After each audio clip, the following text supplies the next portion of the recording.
so many magical and painful and challenging things come into our lives at that age.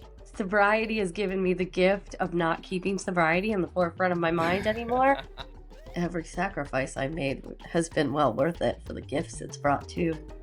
Discomfort used to feel like it was going to kill me. Discomfort's not going to kill anyone.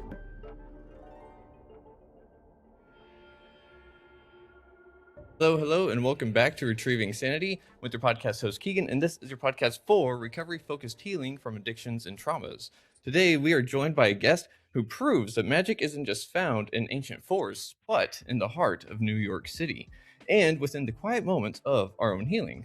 Sarah Potter is a world-renowned psychic, tarot reader, and the author of the transformative book, Sober Magic. She has designed bespoke rituals for brands like Marc Jacobs and held space for hundreds of immersive full moon ceremonies, but her true mastery lies in helping individuals use the tarot to build a bridge back to themselves. So, Sarah, how are you doing today, and how did you find yourself, reading tarot like you do? Oh, I'm so good. I love Sunday. Sunday is such a good day. I feel like I don't get the Sunday scaries anymore, so it's just lovely to be here with you. And tarot's been part of my life for a long time. I found tarot when I was 12. I feel like so many magical and painful and challenging things come into our lives at that age. I feel like there's a reason so many spiritual rites come around that time, because for me, that was when I was really first accessing or attempting to understand my sense of power and agency and really trying to understand the world around me. Yeah. I grew up as a psychic child, and tarot helped me make sense of everything I was putting together and help me put together everything I was sensing and feeling. And just to be like totally honest, I fell into tarot because I wanted to know who had a crush on me, and I felt that I could use the cards to navigate that. And it was so funny. I shared that with a friend of mine, and he's like, "Isn't it always like back to love?" He's like, "That's when I picked up a guitar." And he was like, at 12, I picked up a guitar to try to connect with others and understand like loving connection in that way. And I think that's really sweet to think about. So, I that's when I found tarot, and I've had I feel like any long relationship, it's been up and down, and there were times I put my cards away and then pick them back up, and but now, we're stuck together. We're together every day, so it is my longest lasting relationship, and truly wonderful. Oh, I love that. That is really awesome. And I just got to say, I think you're right about that whole 12, 13-year-old range, because that's whenever Hmm. my shift happened too, and Wow. yeah, so I bet you that's something to really ask a bunch of people. But I love how you use tarot like that because, and you made that connection because, what was it? I saw something on Facebook not too long ago where it was like, if you were into the little thing that could do the paper shape, Yes. and like if you could do that, or if you like did something else to like just read fate or whatever, you're probably Hmm. into witchcraft and tarot now. And I was like, huh, yeah, that's right. How do they know? Isn't that amazing? I loved making those things. I was always making those things. I was playing MASH. Did you ever play Mhm. MASH? Yes. Okay, yeah. You know, Sorry, oh wow, that's an old memory. Holy cow. right? Huh. Yes. One of my greatest muses is my teenage self. Mhm. So I think a lot about my interests at that time and how they've grown up with me into Huh. adulthood. And Uh-huh. so I really love that you saw that on the internet, because yeah, those little, like, I don't remember what those little thingies were called that you fold up Mm-mm. and play with, but like, yeah, that and MASH were two of my like favorite Yeah. games. And it's like, of course she grew up to be the tarot reader. Yeah. Uh, Here's one question though that I want to help people dispel real quick before we get too far into tarot. because tarot has a lot of misconceptions with it. And one of my guests back in October, I think it was, she said that divination, or tarot rather, was black magic. And I was like, okay, like, you're free to have that opinion, but like, I mean, from a certain perspective, maybe, but after exploring it, experiencing it, and really just getting to know what it is, I hold the opposite. If anything, it's a tool for great good, but I could see how it's also scary to some people, right? Because, like you said, sometimes you put your cards away, and I know sometimes I don't touch them whenever I don't want to know the truth. So, Of course. Well, I think that what I immediately think of actually is Tarot's Temperance card, which is balance and moderation. mhm. Not everything is a tarot situation. Mm, And I think that discernment is really important. And I think that anything in excess is not going to be supportive. And as far as whether divination is good or bad, or how, like, the morality of it, mhm, for me as a spiritual advisor, I'm not here to tell you your moral compass. That's for you to understand. mhm, And I think that tarot is such a beautiful tool for self-reflection, and I feel like that is such an important foundation. I feel like so much of this world is designed for quickness and distraction, and being present and still can be uncomfortable for so many different reasons. And why I love tarot is it helped me find the comfort and peace in stillness, and to think about, well, what is it that I want? What is it that I need? And really getting to understand myself better. And to me, there's nothing evil about knowing yourself better and self-reflection, but when morality comes into something, I believe that's up to the individual. mhm. And you know what? Tarot doesn't need to be for everyone. It doesn't need to No, be for you. Not everything is for everyone, and mm-mm. that's okay. I think, like, how beautiful to celebrate differences, or to know what works and what doesn't work. And that's, I just gave up arguing about the validity of tarot a very long time ago, and I'm actually in full acceptance of, like, it doesn't have to be for you. That's okay. Mhm. I don't Yeah. know. I want to know what that person was doing at 12. I'm actually far more curious about that. Tell me. Like, Mhm. I want to know. I love hearing everyone's story. Yeah. Okay. Oh, so thank you for just highlighting that it's not for everyone necessarily, and it's not for everything either, because I think whenever some people go down the spiritual path, quote unquote, sometimes people will lead themselves into a psychosis of sorts, or Totally. into something that is a worse situation than whenever they started the whole journey, you know? But that's like what you said, temperance, balance in all things. And I just got to say, the title of your book, Sober Magic, kind of implies that you may have had too much of something in the past, right? I'd say so. Yeah. Well, I am in recovery, and I I've been sober now. It's so funny. I feel like sobriety has given me the gift of not keeping sobriety in the forefront of my mind anymore. But I Yeah. am sneaking up on 9 years of continuous Whoa. sobriety. And Ooh. thank you. It feels good. Yeah.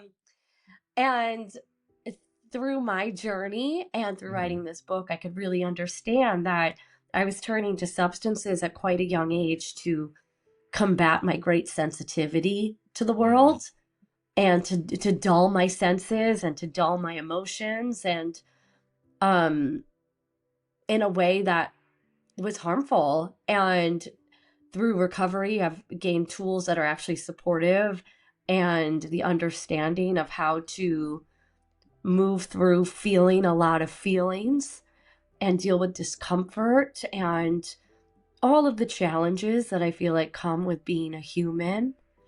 And for me, what inspired writing this book was thinking about how tarot and witchcraft and 12 steps have come together to support my recovery journey, because this is the longest continuous sobriety I've ever had in my life.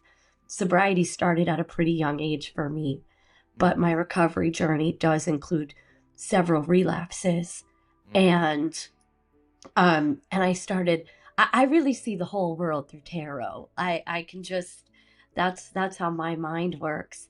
Mm-hmm. And I I was thinking, the introduction of my book describes the inspiration of the book when I had a psychic attack and blacked out in a concert venue.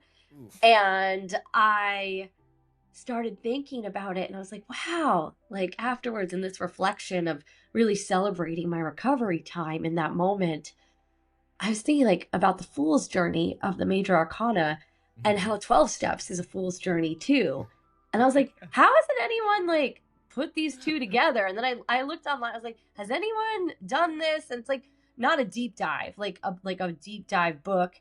Uh-huh. And it just made so much sense to me. And I was thinking about how, through tarot, we go through the fool's journey and we go from the fool to the world, and then we start again at the fool, much like Mm-hmm. in 12 steps. And that Yeah. the layers of healing show us more layers to heal. And I was like, this is my book. Oh, that is way too cool. And I love the tie-in connection right there, because you're right. Like, whenever I first started, I just want to also say congratulations on your longest spree of recovery, because that is just way too cool. Thank And you. yeah, and it really does highlight that no one has to follow this paradigm of someone else's design if that is what you're called to kind of follow, right? Because everyone's recovery is a little bit different. Some tools help some people, and some people don't even want to touch other tools. So whenever it comes to the fool's journey and stuff like that, where did you find your first like journey with the fool? Does that make sense? I think so. Like, do you mean like the concept of taking a chance and like Sure. diving into the unknown? Yeah. Or actually, here, how would you also equate tarot to the 12 steps besides just that fool's journey? Because tarot is way intricate, and like we can have a whole like series on every single card. Yes. So how would you describe tarot to someone that's possibly looking to take that deep dive? Well, what I love about tarot is the visual storytelling aspect and how each card points out different notions, archetypes, concepts to consider and how to apply them. Mm, And going in order with the 12 steps and that fool's journey and the major arcana, which in my book I also back it up with the minors too, to kind of flesh out yeah. the everyday details as the minor arcana does. Uh-huh. Um and I felt like it brought in really supportive aspects to consider, and even going in order, thinking of these um, parallel fool's journeys that I thought integrated quite easily. Mhm. Just other ways to think about it, making it practical to embody, Mm. and being able to see how these concepts really support each other. And for me, like, I just think it's lovely to be a fool. I love the concept of the fool card. I have a dear friend of mine. We have had endless conversations about why we love that card so much. And I think when you really, I mean, there's challenges to being a fool, but I also think it's really lovely to dive into the unknown, free of expectations, or something I've really leaned into through recovery is it's okay to be scared, but do it anyway. And Mhm. to me, like the fool really embodies that energy of just kind of fearlessness that comes with great fear, Mhm. and being able to not know what's next, but go into it, and it could be so much better than you ever imagined. I mean, my recovery journey's been challenging, but everything good in my life is because of recovery. Mm. And in that way, it's beyond my wildest dreams of what I could have ever, ever thought could be possible or part of my reality. And so I think sometimes we just need to be a fool and embrace it fully.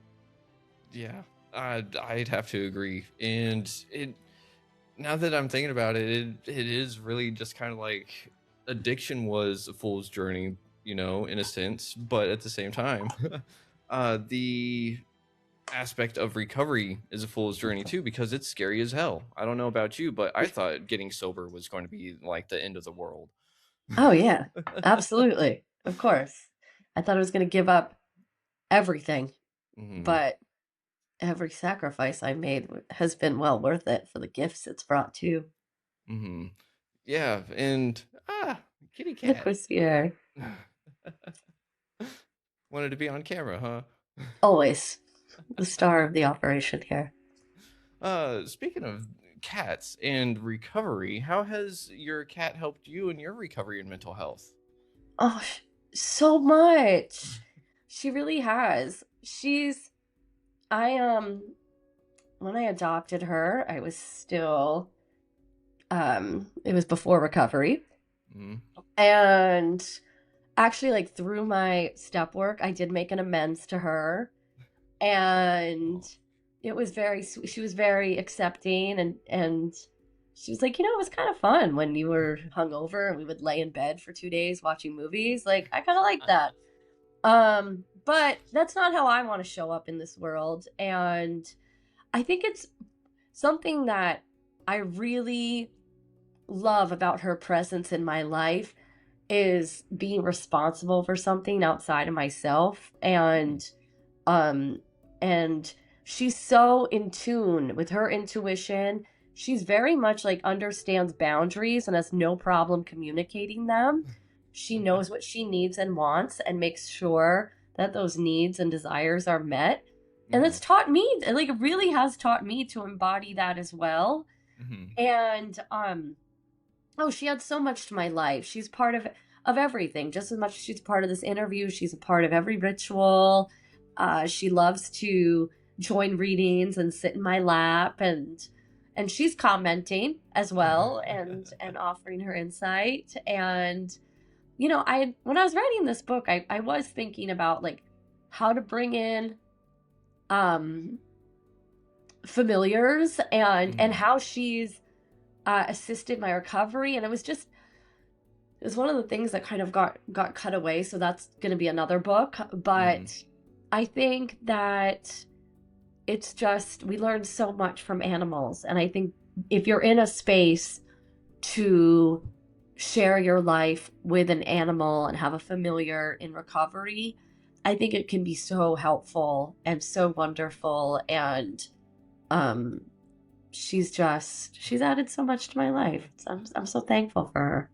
Yeah, I can't imagine the kind of adventures that y'all have had throughout the whole journey because, I mean, if it was before recovery, I can only imagine how hectic it actually got, because I know how hectic recovery itself is and I know everything before. So, Yeah, yeah. I mean, I really appreciate how she's been an anchor in my mm, life. And um, now I'm like really excited to get out of bed every day. And I love the morning. I love waking up early, and she's mm, part of my routine, and she travels really well. So this cat mm. has stayed in some of the most luxurious hotels. It's quite incredible. And I do full moon parties at the Asbury Hotel once a month Uh-huh. in Asbury Park, New Jersey, and they are pet friendly. So she Yeah. comes, and on only on the full moon, because I'll usually stay for a few days and like do readings, um and she's a lovely guest. But on a Mm. full moon, she wants to run out into the hallway. And I feel like, the full moon, it's a wild energy. And like, so, it's like really late at night. I always, the full moon, like it really, I think there's a lot of adrenaline, like leading a ritual for a Hmm. huge crowd, but Yeah. also like we're right near the ocean. So I feel this adrenaline. So I'm up like late and I'll let her like think she's sneaking out of the room and like run in the hallway. And she startled a bachelorette party on the full moon. Oh, whoa. And that was really funny. They thought that, and I was in like a long white gown with like pearls in my hair. So they thought that like they saw this black cat and they thought it was like an omen. And then they saw me, the ghost, and like, and I was like, oops. So I like picked her up and I was like, oh, I'm sorry we startled you. And then like disappeared back into my room. And I was like, you frightened the bachelorettes. But, you know, the witches got to have a little fun too sometimes. So that was Yeah. our little full moon prank. Or not, I don't know if it's a prank, but like a little full moon fright, Yeah. Yeah. you know? We have fun. Um,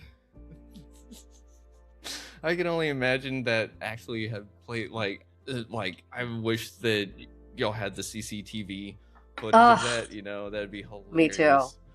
I know. I know. We do. We have a lot of fun over here. So Yeah. I know. I wish we had that footage too. Mm. Yeah.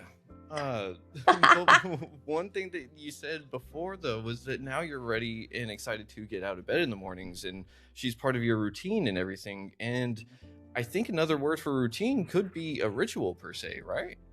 That is true. Absolutely. So what kind of rituals do you talk about in your book? Are they things that people can do on their day to day to have anchor points themselves, like in whenever they get up, or if they just had a really rough day or something? Absolutely. So I designed this book to be read from from first to last, Okay. but I also feel like it can be a lovely oracle. Ooh. So if you are feeling something or maybe you don't have the direction today, open to a random page, see what's there, it's meant for you. Hmm. And each chapter is accompanied by tarot spreads and rituals to help you understand and embody and integrate the lessons of that step. Ooh. So, um, and you don't have to do the rituals in order. You don't have to do Hmm. this the tarot spreads in order either. But I always feel like, there's a moment where I'm like, like I think that's a step four issue I'm having today. And often I think when I'm having a step four issue, I'm actually probably having a step one issue. So I might go back to that and do that ritual today or use that tarot spread. And I mean that's what I really love about tarot and being a pagan is it taught me how to create a routine because I was able to ritualize everything. I had really like very little boundaries, no routine before I got sober. Mm. And to be able to learn how to start somewhere, the first ritual I engaged in very early sobriety is just pulling a tarot card in the morning and Mhm. reflecting on that, seeing that, um, and then reconnecting with it at the end of the day, seeing how the lessons were unfolded, writing about it in my journal. And from there, I learned how to have consistency and build upon that. And because of the amount of energy work I do every day, I do a lot of rituals Mhm. to start my day, to end my day, but also throughout. Ooh. And I really feel like I needed to learn structure, and that's how I was able to understand the type of structure I needed in my life. Ooh. Yeah, the structure. And I that's one of those words that I both simultaneously love and hate. Oh yeah, completely. Yeah. And so you were able to structure your own structure, which is great because I mean, from what I've experienced and have heard lately, is that creativity is not our thoughts per se, but more or less possibly divine guiding us and saying, "Hey, go this way a little bit." And so maybe the structure that you create for yourself was the higher you or whatever guiding you along the way, saying, "Hey, do this; it'll help you out." I believe so. I think so.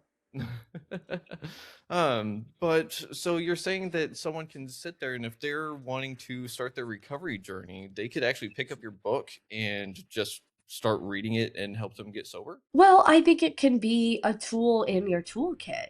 I Hmm. think that I really do believe that healing and recovery is a multidimensional process. Oh yeah.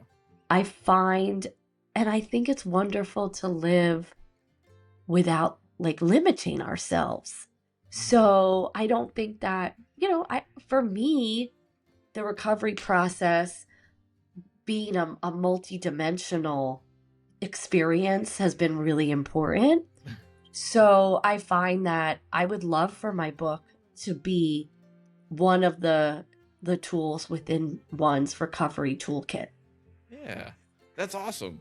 I Yeah. just got to say thank you for making that in the world, because I know Oh, for myself, that's one thing that if I saw that on a bookshelf whenever I was in active addiction, I would have been like, hey, that sounds cool. I want to read it, you know? that's So, good to hear. Wow. yeah. Well, I'm very inspired by creating the thing I wish had been there for me. Mm, And I needed a book like this.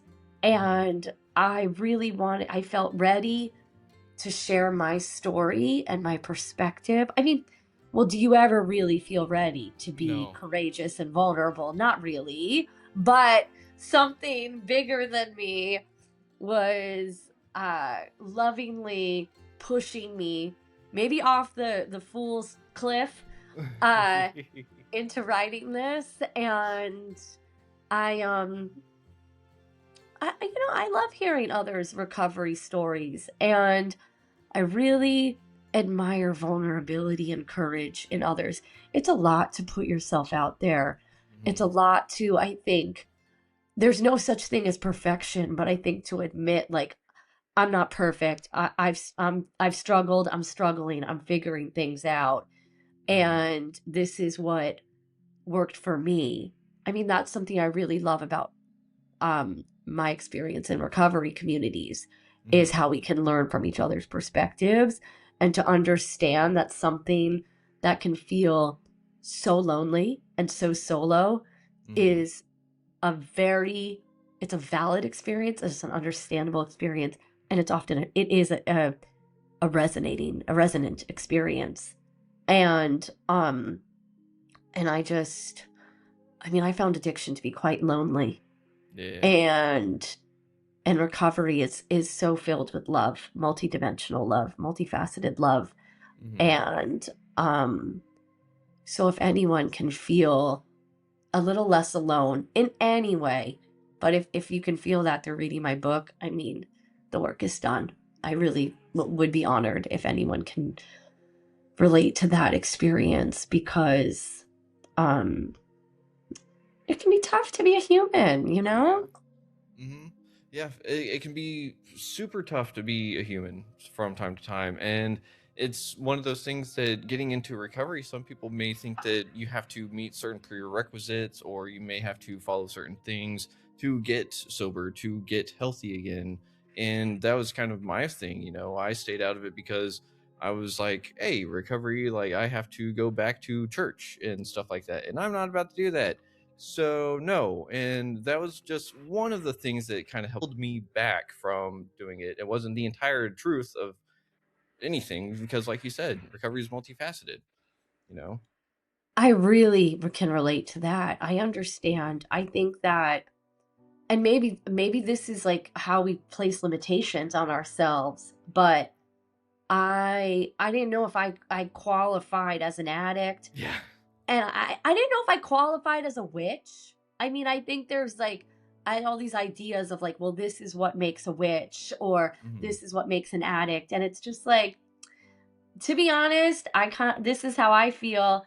If you think you're an addict, or you think, or no, if you think you have a problem with substances, explore it, be curious. If you think you're a witch, explore it, be curious. It's probably a yes to both. And like, so just there's something telling you that that's a facet of yourself to to dive into more, and explore. And I know that uh, being an addict doesn't look one way, and neither does being a witch. So uh, you don't need to wait for someone else to tell you.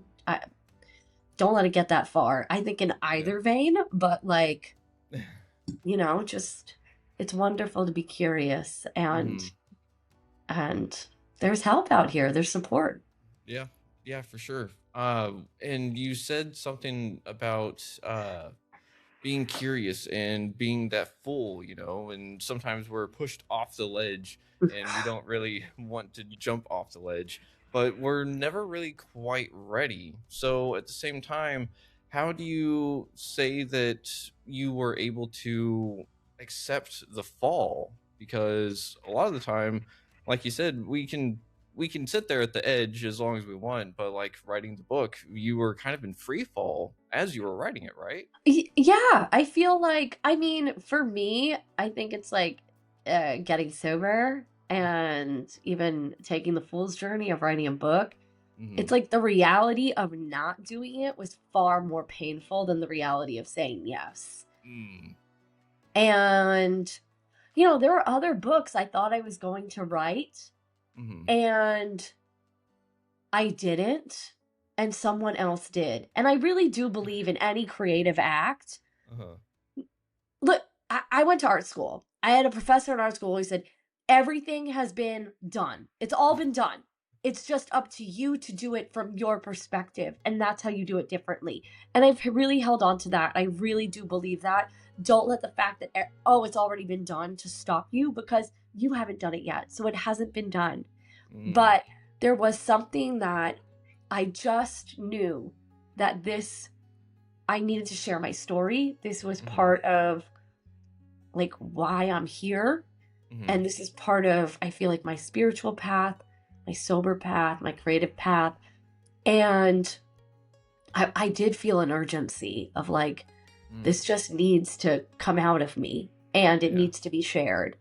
And as terrified as I was to write it, because there was a lot of fear Mhm. around the vulnerability that comes with any creative act, but really sharing some of the deepest, darkest challenges I've faced and overcome, where Mhm. like now, like anyone can pay, I think, 18.99 and find out about those things about me.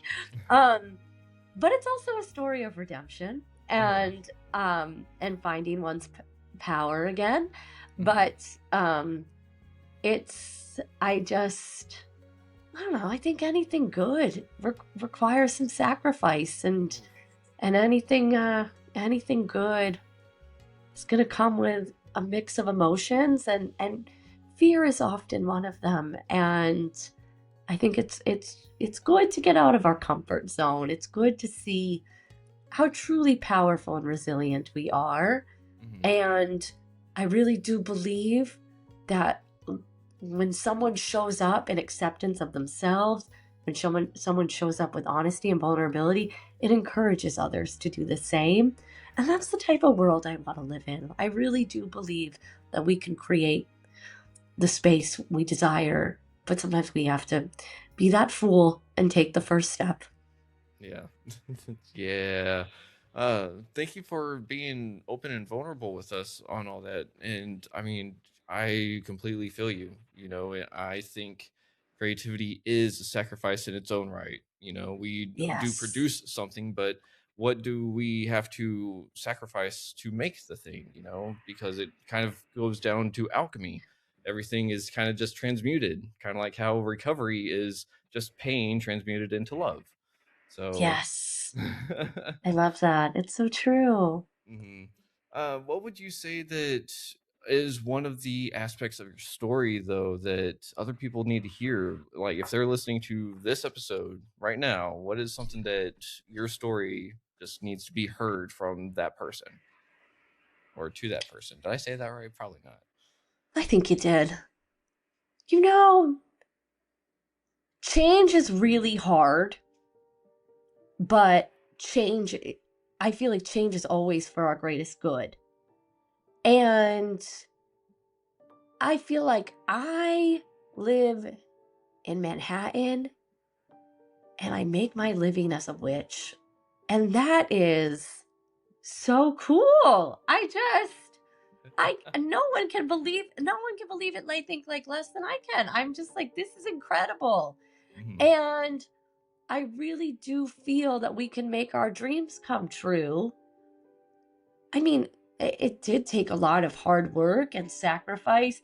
And I know my devotion to my recovery and sobriety is what allows me to be able to do this book. I always like kind of like joke around with people I love that it's like, if I mean, of course, like this book wouldn't exist without me being sober because it's about how I got sober.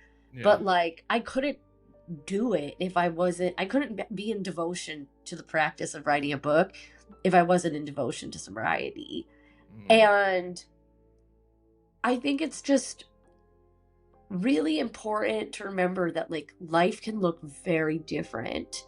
And of course, like that's good, bad, surprising, otherwise, but we are not beholden to our addiction.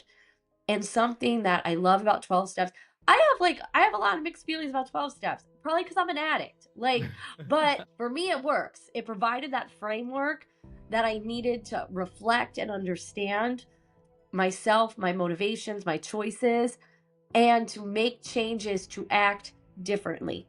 Something that I love about recovery is it gave me the understanding of like, hey, what you're doing isn't working, so try something else. And the confidence to do that.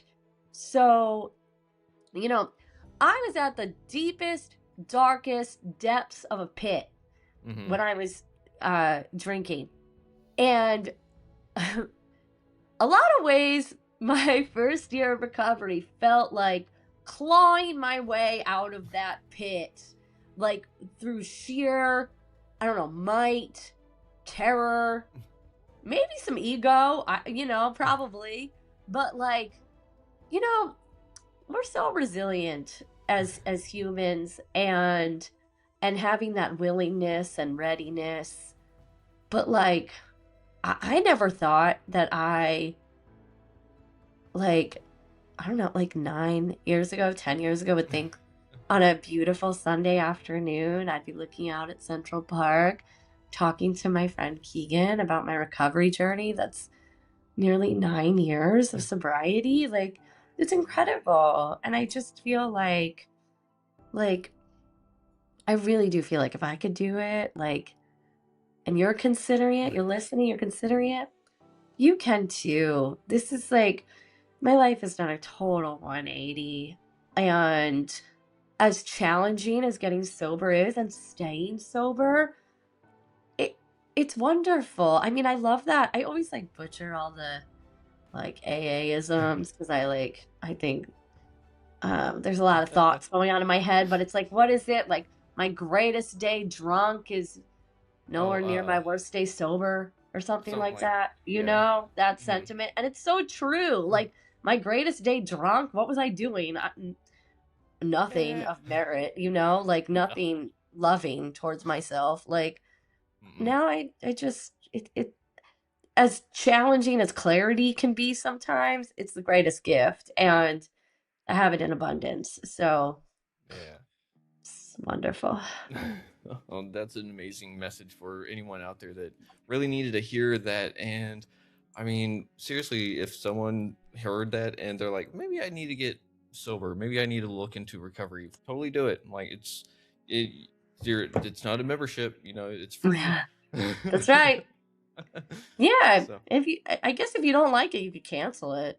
yeah, I wouldn't advise that. I'm not saying do that, but like it's not yeah. locking you in like those gym memberships. Yeah, right. And ooh, I'm glad that you said that because as we're recording, we're coming up on the new year, and so by the time this gets released, it's going to be a little bit after. But everyone still needs to hear this because I feel that like recovery is a lot like a New Year's resolution, and I have a resentment Ooh, towards New Year's resolutions. Let me tell you what, same. because I've never kept a single one. Really?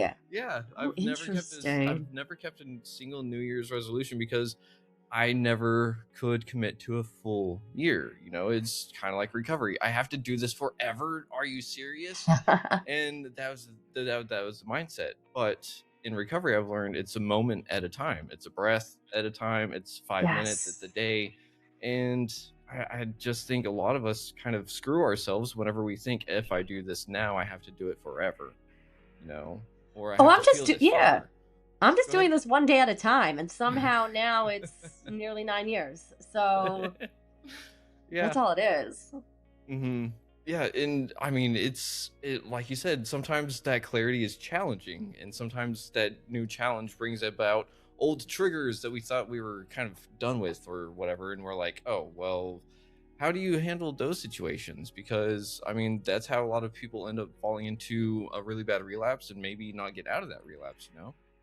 Oh, of course. And I have a lot of compassion for that, and I've been there. Hmm. That's part of my story. And something that I really love about recovery is something you already mentioned.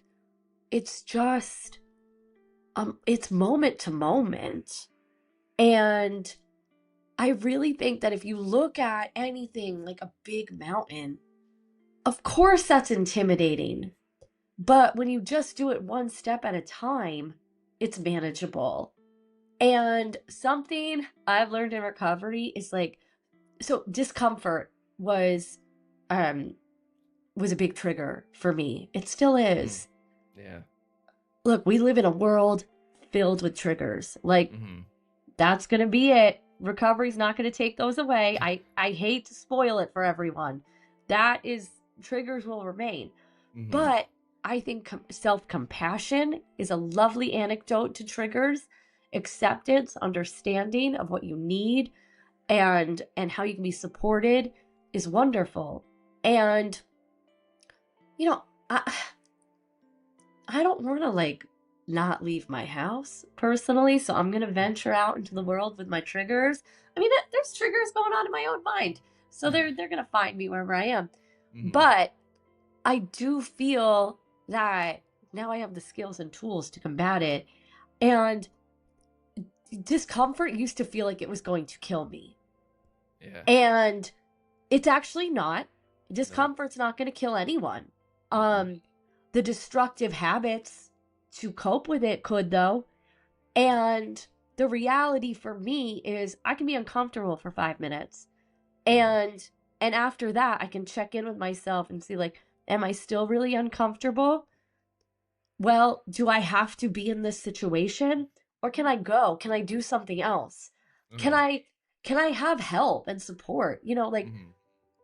I don't have to do everything on my own. Recovery's taught me there's tons of help available. And things that used to make me uncomfortable, I can actually have the help there with me. So I'm not navigating it alone. Even if it's just texting someone I love, or having a little phone call, or having that reminder, or you know what? I mean, maybe they're going to come with me, and or maybe I don't have to go. I just Hmm. feel like there's but universally, I've understood I can handle that discomfort.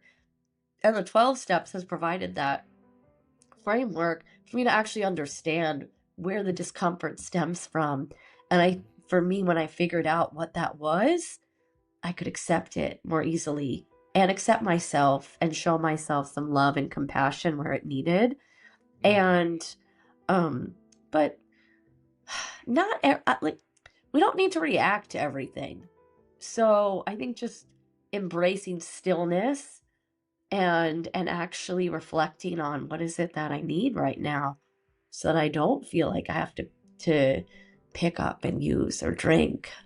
And I think that can be really helpful in moving through those really painful or challenging experiences and moments, and just breaking it down. It really is sometimes just one moment at a time, and all those moments add up. Yeah, they do add up, and they add up really quick. And that was beautifully said Yes. too. So thank you. Thank you.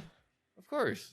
And I mean, it's one of those things too that recovery has all these different facets to it. And I mean, we're never really done recovering, I think. I think it's an ongoing process. And I love how you also said the whole mountain metaphor instead of the elephant, because I don't know about you, but every time someone says, "How do you eat an elephant?" it's like, well, yeah, you divvy it up, you cook it, blah blah blah. But that's the thing. It's like I'm never going to eat an elephant. Like, please, come on. Like, that's a bad metaphor. Now, a mountain. I have done a mountain, and it was There very you go. interesting. So There that you one go. I can relate to. So thank you. You're welcome. I'm a vegan. I'm not telling anyone to eat an elephant. Fair enough. I don't blame you there. And I just got to say, before we get into our little game show segment, do you think that we could have you back on the show in the future to see how your recovery has gone and to possibly dive even deeper into tarot and everything like that? Oh, I'd love to. I'd be Awesome. honored. I'd love to come back. Thank you. Of course. Thank you for just showing up and everything like that. But it's one of those things that I've always, well, maybe not always. I've been trying to get people more along my own spiritual line to get it on here and talk about recovery, because it's an angle that not a lot of people talk about online or in general. So it's one of those things like, hey, pagans or witches, or non-Christians, they can all recover too. It's one of those things that you don't have to fall into something that you don't want to just to get healthy again. So I completely agree. And I think it's good to work with the energy, work with the, sometimes it's, I feel like it's been really helpful for me to be seen in my recovery process. And I'll come back anytime you'll have me. Awesome. Thank you very much. I appreciate that. Of course. But with that being said, I've got a little bit of a game if you want to play it real quick. Yes, I do. I love games. All right. So everyone out there, our game today is going to be called Rapid Fire Ritual. I'm going to provide Sarah with a common obstacle. It's going to be a feeling or situation, and she has 20 to 30 seconds to assign a tarot card to that situation, and then after that, provide a little micro ritual or something to help shift the energy back to the positive flow of things. So, are you ready? I'm ready. All right. So, up first, you're stuck in traffic and your anxiety is spiking. Oh, that's okay. Yes. Yep. I live in New York City. I don't drive anymore, but I am stuck in traffic. Let's see. Okay, honestly, I would say Four of Swords. So like, don't go to sleep, but take a little rest. If you're stuck in traffic, I have been to LA quite a bit for work, so Okay. I do know about traffic. Sometimes you just need to recenter and breathe. But like, so that could be like an Ace of Swords, but I'm going with Four of Swords. You just need some mental clarity. Like, to be honest, where do you need to be? Just give yourself enough time to get where you're going. Be realistic with your time. Get a good night's sleep. I'm giving, the Virgo is giving you a lot to do here, but like, even in the moment, I think sometimes just closing your eyes, that could be like a teeny little nap, and then reset and just be like, okay, it is what it is. And the traffic, you're not going to be in traffic forever. That's going to move, Yeah. even if you're in LA. Yeah, that actually makes me think about a lot of different things, because my job has me drive a lot, and I usually hit traffic points at the time where I'm really flustered. So that's weird. I'm gonna have to do that next time. All right, good. Yeah, just go to bed. Just go to sleep. Yeah, That's all. Then the traffic goes away. All right. Up next, you just had a triggering phone call with a family member. I understand that. Let's see. Family's tough. Family dynamics are really challenging. So this is what I would say for that. Okay. Is I actually am really feeling the 10 of Cups, which is such a beautiful card of chosen family. And so I find that if you just had a really difficult, triggering phone call with a family member, call someone where you feel at peace in your heart, and someone that you choose to have in your life that feels like all of those good, sweet feelings of family. And to me, that feels like someone who can really see you, who really knows you on that heart level, And I think that when you remember you're not alone and there's so much love in your life and in your world, it's a beautiful anecdote to a triggering conversation such as being described here. Ooh, I love that. Thank you. That Of really course. goes back with the whole balance aspect. All right. What about feeling imposter syndrome before a big presentation? Oh, no, I love this. Oh, okay. Before a big presentation or undeserving after the applause. Six of Wands. Okay. Throw yourself a parade. Uh-huh. Celebrate your victories. And I feel like imposter syndrome, so understandable, so relatable. I feel like unless you're an egomaniac, everyone faces imposter syndrome. But I really do think it's quite empowering to remember your wins. Like, and you don't need to be precious about this. Like, sometimes when you're feeling bad, getting out of bed is a win. Like, putting yourself together for the day is a win. It doesn't have to be something extraordinary. I'd love for you to pick something extraordinary. But anytime that you felt proud of yourself, hold that feeling and let it guide you into what's next, because you are very deserving of every opportunity that comes your way. If you're human and you're living and you're existing, you've been through a lot and you've won many times. This is your moment to recognize that and let that energy carry you through that imposter syndrome. Okay. Ooh, I love that one too. Thank you. Of And course. all right, up next. You're craving a drink at 6 p.m. on a Friday because your coworkers are going out to celebrate. That's tough. So I'm gonna say Four of Wands. Go Okay. out with other people and celebrate. Yeah, there's always something to celebrate. Make up your own occasion, make up your own holiday. Mm-hmm. I don't know, maybe coworkers hang out a little too much. Like, do you really need to hang out with your coworkers? Like, I get it. Sometimes you do need to. And like, but I don't know, Friday at 6 p.m., that's when things are really popping off. So go find something else to do and celebrate that. You've had enough time with your coworkers. You've been with them. I'm hearing Friday at 6 p.m. I'm imagining you've been with them 9 to 5, Monday to Friday. Enough. Do something else. Celebrate that. Yeah, I like that. Be a little independent. Yeah, there's always fun to be had. Yeah. All right. And how about this last one that's going to bring us back to the recovery path? You feel totally disconnected from your own spiritual path today. Okay, I want to say two cards. Okay. So I would say the High Priestess and the Ace of Pentacles. And so this is why. The High Priestess is going to invite that stillness and self-reflection, that reconnection to your inner voice, your intuition.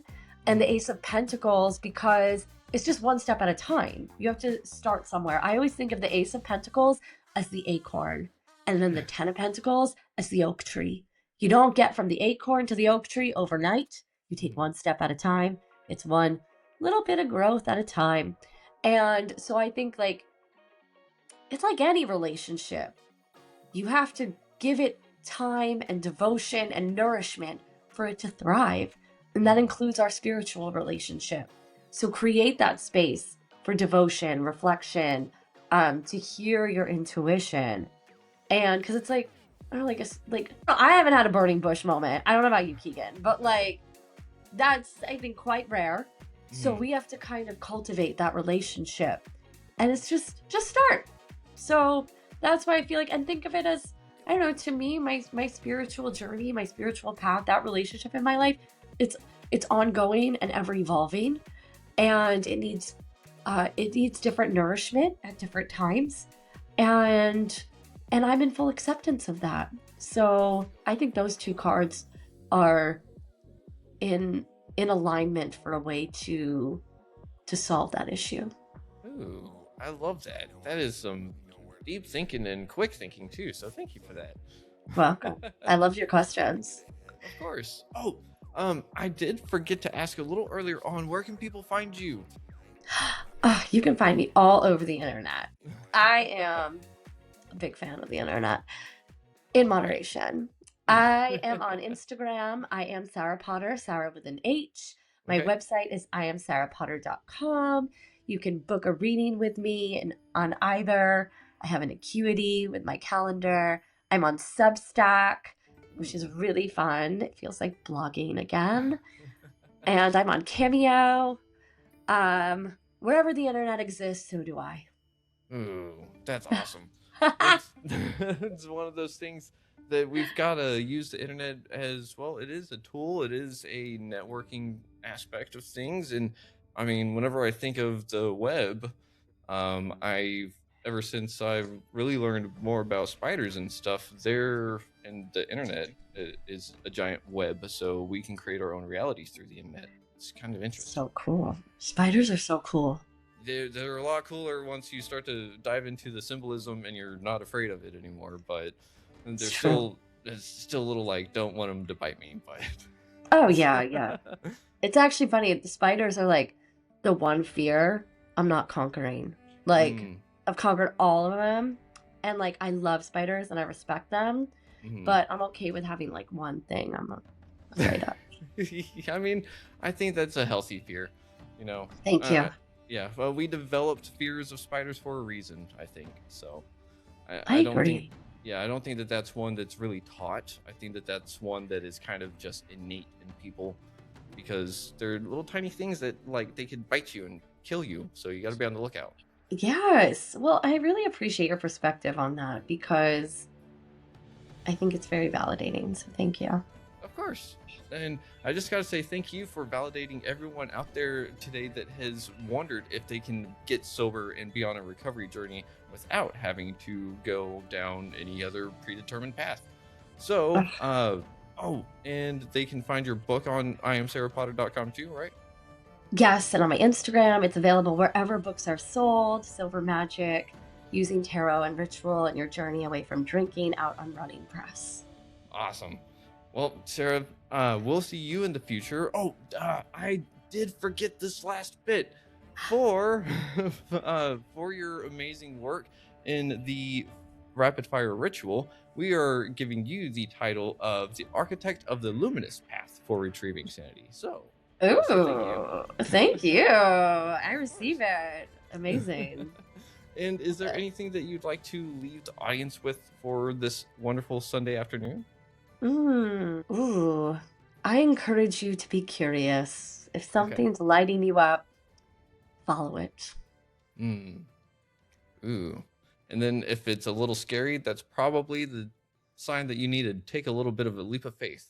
Maybe. Yes, I love that. If it's scary, do it now. Fair enough. Right? Yep.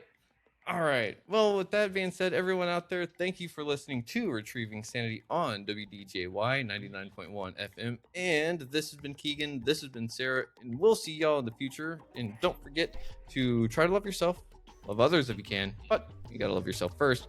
And if you're having a mental health crisis, call 988. And if you're in the LGBTQ plus community, dial the Trevor Project up in Canada. And we'll see y'all in the future. And with that being said, much love. Shalom. Hi.